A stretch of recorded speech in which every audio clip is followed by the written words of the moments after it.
আসসালামু আলাইকুম, ঈদ মুবারক। এটিএন বাংলা সংবাদে সবাইকে স্বাগত জানাচ্ছি সীমা খান। শুরুতেই বিআরবি কেবলস সংবাদ শিরোনাম। বন্যার পানিতে তলিয়ে গেছে সিলেট, মৌলভীবাজার, সুনামগঞ্জ ও হবিগঞ্জের বেশিরভাগ এলাকা। পানিবন্দী কয়েক লাখ মানুষ, সড়ক যোগাযোগ বিচ্ছিন্নের আশঙ্কা। মূল্যস্ফীতির কারণে ঈদ ব্যাহত হয়েছে, বিএনপি নেতাদের এমন মন্তব্য মিথ্যা বললেন ওবায়দুল কাদের। দেশের অর্থনীতি ধ্বংসের মুখে, দাবি রিজভীর। এবং ফাঁকা ঢাকায় পরিবার নিয়ে ঈদ উদযাপন নগরবাসীর, বিনোদন কেন্দ্রগুলোতে উপচে পড়া ভিড়।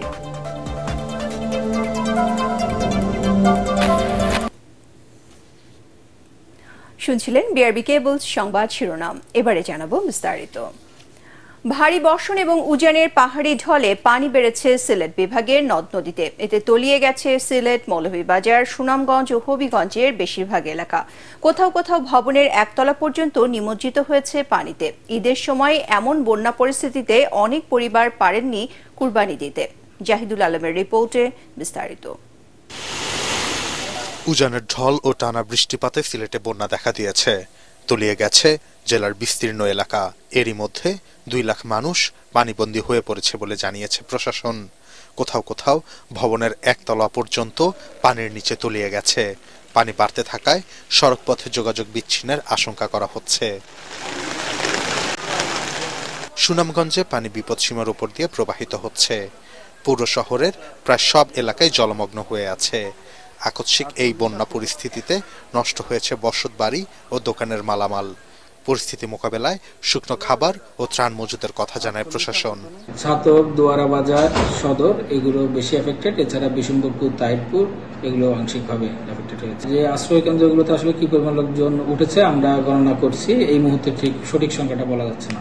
এদিকে ঈদের দিন থেকে টানা বৃষ্টিতে হবিগঞ্জ সদর, বাহুবল ও বানিয়াচং উপজেলার বেশ কিছু এলাকায় বন্যা পরিস্থিতির সৃষ্টি হয়েছে। বেশ কিছু এলাকার সড়ক যোগাযোগ বিচ্ছিন্ন হয়ে গেছে। তবে বৃষ্টি কমে গেলে পানি নেমে যাবে বলে আশ্বস্ত করেছে প্রশাসন। মৌলভীবাজারেও দ্রুত বাড়ছে মনু, ধলাই, কুশিয়ারা জুড়ি সহ জেলার সবকটি নদ নদীর পানি। তলিয়ে গেছে নিম্নাঞ্চল। পানি বাড়তে থাকায় বন্যা আতঙ্কে নির্ঘুম রাত পার করছেন স্থানীয়রা। জেলা পানি উন্নয়ন বোর্ড সতর্ক করেছে, পানি আরও বাড়লে জেলায় স্বল্পমেয়াদী বন্যা হতে পারে। Bureau report, ATN Bangla. চলমান মূল্যস্ফীতির মধ্য দিয়ে দেশে ব্যাপক পশু কোরবানি হয়েছে এমন তথ্য দিয়ে আওয়ামী লীগ সাধারণ সম্পাদক ওবায়দুল কাদের বলেন, মূল্যস্ফীতির কারণে ঈদ ব্যাহত হয়েছে, বিএনপি নেতাদের এমন মন্তব্য মিথ্যা। রাজধানী ধানমন্ডিতে দলীয় সভাপতির রাজনৈতিক কার্যালয়ে সাংবাদিকদের সাথে মতবিনিময়কালে তিনি এ মন্তব্য করেন। মিয়ানমারের বিষয়ে বিএনপি মহাসচিবকে চ্যালেঞ্জ দিয়ে ওবায়দুল কাদের বলেন, দেশের সার্বভৌমত্বে কোথাও আঘাত হানা হচ্ছে তা পরিষ্কার করতে হবে। দুর্নীতির বিরুদ্ধে শেখ হাসিনা জিরো টলারেন্স নীতি ঘোষণা করেছেন জানিয়ে আওয়ামী লীগ সাধারণ সম্পাদক আবারও বলেন, যতই প্রভাবশালী হোক না কেন কারো বিরুদ্ধে অভিযোগ আসলেই ব্যবস্থা নেওয়া হবে। মিয়ানমারের ব্যাপারে আমি মির্জা ফখরুলকে চ্যালেঞ্জ করছি, সার্বভৌমত্বের প্রতি কোথায় আঘাত। মিয়ানমারের সরকারের পক্ষ থেকে উস্কানি দেওয়া এ পর্যন্ত হয়নি। আমরা তো মির্জা ফখরুলের বক্তব্যের আগেই বলেছি, আমরা কাউকে আক্রমণ করব না, কিন্তু আক্রান্ত হলে আমরা জবাব দেব।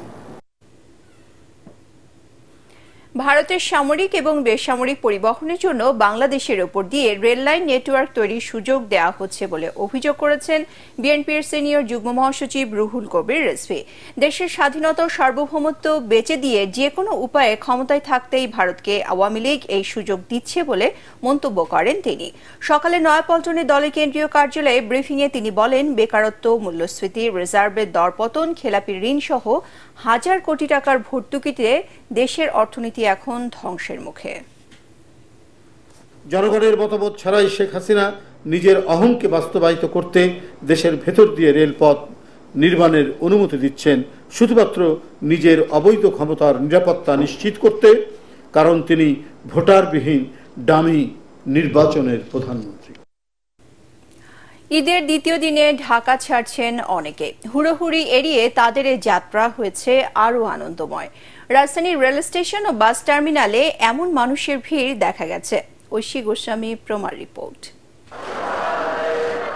ঈদের আগে যানবাহনে ভিড় আর ভাড়া বেশি থাকায় পরের দিনটি নির্বিঘ্ন যাত্রার জন্য বেছে নিয়েছেন কেউ কেউ।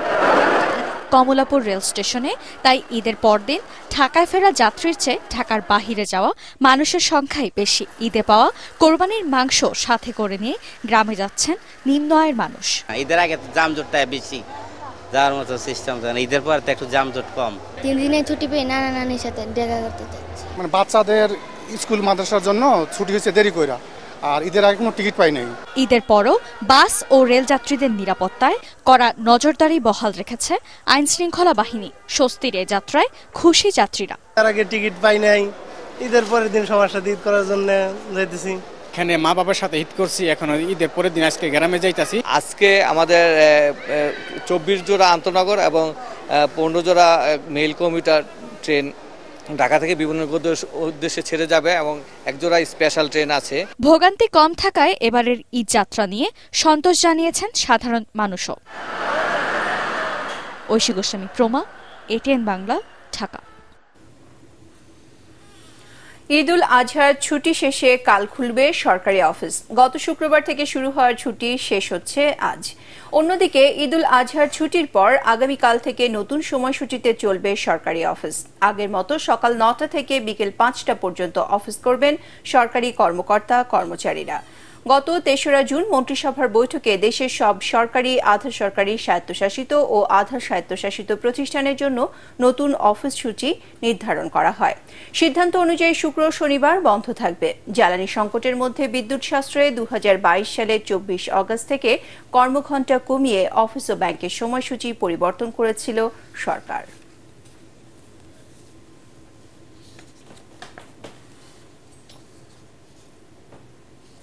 ঢাকার 2 সিটি কর্পোরেশনের সব কোরবানির পশুর বর্জ্য অপসারণ করা হয়েছে।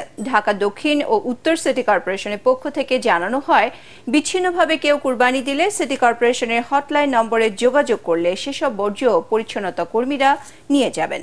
ঢাকা উত্তর সিটির আওতাধীন 54টি ওয়ার্ডের বর্জ্য সংগ্রহের পর আমিনবাজার ল্যান্ডফিল্ডে নেওয়া হয়। ফাঁকা ঢাকায় পরিবার নিয়ে ঘুরে বেড়িয়ে ঈদ উদযাপন করছেন নগরবাসী। এদিন বিনোদন কেন্দ্রগুলোতে ছিল মানুষের উপচে পড়া ভিড়। বিশেষ করে দিনটি আপন মনে উপভোগ করেন শিশুরা। তবে প্রয়োজনের তুলনায় নগরীতে বিনোদন কেন্দ্রের সংখ্যা কম থাকায় হতাশ সাধারণ মানুষ। রিপোর্ট করছেন ইমদাদুল্লাহ বাবু। ঈদের ছুটিতে এখন ফাঁকা চিরচেনা যানজটের নগরী ঢাকা। শহরের রাস্তায় নেই আগের মতো কোলাহল। এমন ফাঁকা ঢাকায় নগরবাসীর স্রোত ছিল বিনোদন কেন্দ্রগুলোর দিকে। লাইট উঠি মজা পাই, তারপরে লাইট গুলো অনেক সুন্দর হয়, আমার ভালো লাগে। স্লিপার খেলেছি, দোলনা খেলেছি, অনেক কিছু, অনেক মজা করেছে আর অনেক ভালো লেগেছে। তবে বিনোদন কেন্দ্রগুলোতে প্রবেশের জন্য ছিল দীর্ঘ লাইন, তার উপর ভ্যাপসা গরম। কিন্তু এসব কিছুই বাধা হতে পারেনি নগরবাসীর ঈদ আনন্দে।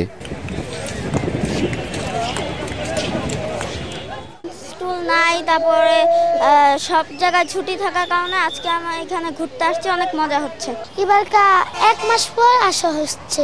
বিনোদন কেন্দ্রের অপ্রতুলতা রয়েছে ইট পাথরের এই নগরীতে, যা বাড়াতে নগর কর্তৃপক্ষের দৃষ্টি আকর্ষণ করেন সাধারণ মানুষ। 13 বছর আগে এখানে এসেছিলাম, ভিতরের যা ছিল তাই আছে, আরো আপডেট করা যায়। বাচ্চারা তো এখন মোবাইলে এডিক্টেড হয়ে গেছে, এই জন্য আর কি বাচ্চাদের নিয়ে একটু ঘোরাঘুরি। ঈদের ছুটিতে চিড়িয়াখানাতেও ছিল দর্শনার্থীদের ভিড়। পরিবার নিয়ে বাঘ, ভাল্লুক, হরিণ আর নানা প্রাণী দেখে দিনটি পার করেন নগরবাসী। ইমদাদুল্লাহ বাবু, এটিএন বাংলা, ঢাকা। ঈদের ছুটিতে কক্সবাজার ভ্রমণে এসেছেন লাখো পর্যটক। পর্যটন সংশ্লিষ্ট ব্যবসায়ীরা জানান, গত ঈদের চেয়ে এবারের ঈদে পর্যটক কিছুটা কম। এখনো অনেক হোটেল খালি। পর্যটক টানতে ঈদ উপলক্ষে বিশেষ ছাড়ের ঘোষণা দিয়েছে কিছু কিছু হোটেল। তবুও পর্যটকদের উপস্থিতি আশানুরূপ নয়। এদিকে সমুদ্র সৈকতে পর্যটকদের নিরাপত্তায় কাজ করছে আইনশৃঙ্খলা বাহিনীর সদস্যরা। এদিকে পর্যটকদের পদচারণায় মুখরিত পটুয়াখালী সমুদ্র সৈকত, কুয়াকাটা। ঈদের দিন থেকে প্রকৃতি ও সমুদ্রপ্রেমী সকল বয়সের পর্যটকের উপস্থিতিতে প্রাণ ফিরে পেয়েছে সাগরকন্যা। আর এসব পর্যটকের জন্য প্রস্তুত ছোট বড় সব আবাসিক হোটেল।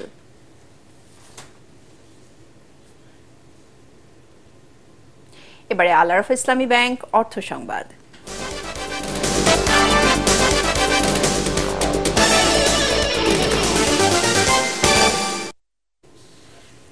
সাভারের চামড়া শিল্প নগরীর বাইরে অবৈধভাবে বসানো আড়ত তৈরি করছে মারাত্মক দূষণ। ট্যানারি শিল্প এলাকার পরিবেশ ঠিক রাখতে স্বল্প মধ্য দীর্ঘমেয়াদী পরিকল্পনা নেওয়া হয়েছে বলে জানিয়েছেন শিল্প মন্ত্রণালয়ের সিনিয়র সচিব জাকিয়া সুলতানা।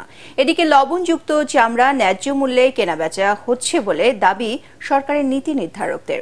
খায়রুল ইসলামের রিপোর্ট। ট্যানারির বর্জ্য ও পানি শোধনাগার সিটিপিতে পানি পরিশোধন ক্ষমতা 25 থেকে 30,000 কিউবিক মিটার।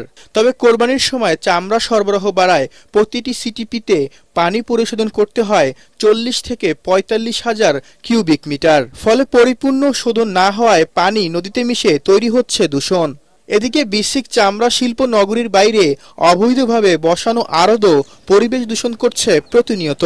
ট্যানারি পরিবেশ রক্ষায় সাভারে আরও একটি সিটিপি করা সহ প্রয়োজনীয় ব্যবস্থা নেওয়ার কথা জানান শিল্প মন্ত্রণালয়ের সিনিয়র সচিব। 200 একর সেকেন্ড সিটিপির অলরেডি সবুজ পাতায় আমাদের প্রজেক্টে অন্তর্ভুক্ত হয়েছে। এটা যদি আমরা করতে পারি তখন তো বাইরে আর কেউই থাকবে না, ইভেন পোস্তাও থাকবে না, আমিনবাজারে কোথাও থাকবে না। গতবারের থেকে 10% বাড়িয়ে এবছর চামড়া সংগ্রহের লক্ষ্যমাত্রা ধরা হয়েছে 1 কোটি। কোরবানির পশুর সরকার নির্ধারিত দাম পাচ্ছে না বলে ব্যবসায়ীরা অভিযোগ করলেও এবছর ন্যায্য দামেই চামড়া বিক্রি হচ্ছে বলে দাবি ভোক্তা অধিকারের মহাপরিচালকের। এটাকে কন্টিনিউ মানে একটা ভালো অবস্থানে রাখা যায়, আমাদের জাতীয় সম্পদটাকে যেন আমরা ভ্যালুয়েবল ভাবে সেল করতে পারি, তো ওই জায়গাটা আমার মনে পিছিয়ে আছি। এখন এই যে যাদের কথা বললেন এরা সবাই হলো আসলে মৌসুমী ব্যবসায়ী। এই মৌসুমী ব্যবসায়ীরা তারা আসলে এই বিষয়ে বোঝেও না। পশুর চামড়া ব্যবস্থাপনা তদারকি করতে মঙ্গলবার সকালে সাভারের ট্যানারি শিল্প পরিদর্শনে যান শিল্প মন্ত্রণালয়ের টিম। খায়রুল ইসলাম, এটিএন বাংলা, সাভার, ঢাকা। এবারে পার্টেক্স খেলার খবর।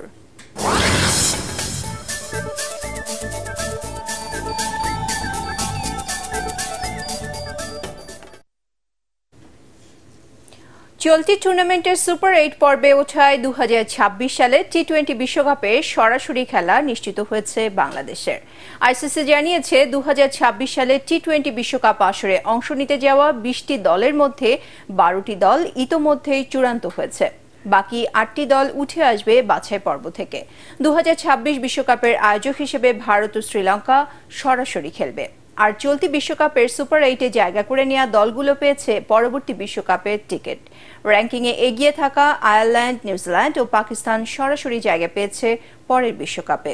বাকি 8টি দল বেছে নেওয়া হবে আঞ্চলিক বাছাই থেকে। সংবাদ শেষ করার আগে বিআরবি কেবল শিরোনামগুলো আরও একবার। বন্যার পানিতে তলিয়ে গেছে সিলেট, মৌলভীবাজার, সুনামগঞ্জ ও হবিগঞ্জের বেশিরভাগ এলাকা। পানিবন্দী কয়েক লাখ মানুষ। সড়ক যোগাযোগ বিচ্ছিন্নের আশঙ্কা। মূল্যস্ফীতির কারণে ঈদ ব্যাহত হয়েছে, বিএনপি নেতাদের এমন মন্তব্য মিথ্যা বললেন ওবায়দুল কাদের। দেশের অর্থনীতি ধ্বংসের মুখে, দাবি রিজভীর। এবং ফাঁকা ঢাকায় পরিবার নিয়ে ঈদ উদযাপন নগরবাসীর। বিনোদন কেন্দ্রগুলোতে উপচে পড়া ভিড়।